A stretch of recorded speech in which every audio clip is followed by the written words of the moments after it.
Hi guys, நான் உங்கள் நித்யா ஸ்னோபல். இன்றைக்கி கருத்து ஆஃப் த டேயோட 15வது நாள். இன்றைக்கி என்ன கருத்து பார்க்க போகிறோம் அப்படின்னா, அந்த காலத்துலேருந்து இந்த காலத்து வரைக்கும் பெண்கள் எப்படி இருக்கணும் அப்படிங்கிறக்கான எக்ஸ்பெக்டேஷன் எப்படி இருக்குன்னா, காலண்டரில் வர்ற மகாலட்சுமி மாதிரி இருக்கணும், அன்பாக இருக்கணும், குடும்பத்தை பார்த்துக்கணும், அடக்க ஒடுக்கமாக இருக்கணும், தவறில்லை, அந்த மாதிரி தான் இருக்கணும்னு நினச்சி பெண்கள் வீட்டுக்கு வர்றாங்க. ஒன்று அன்பான அதிகாரத்தாலேயோ அடக்குமுறை அதிகாரத்தாலேயோ அவங்கள மறந்துடுறாங்க.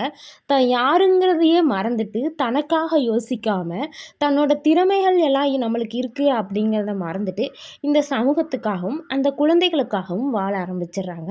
தவறில்லை.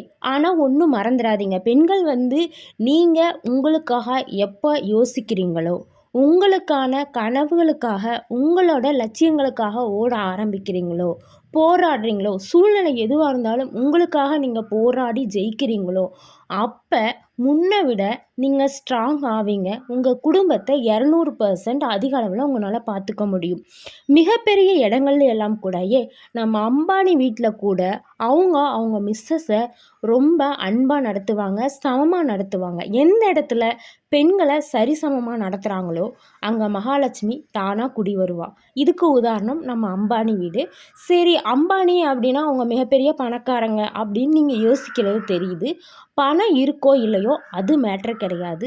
பெண்களை நீங்கள் சரிசமமாக மதித்தாலே போதும். நீங்கள் எதிர்பார்க்குறத விட ஒரு பெண் பல மடங்கு உங்களுக்கு பக்கபலமாக இருப்பாள்.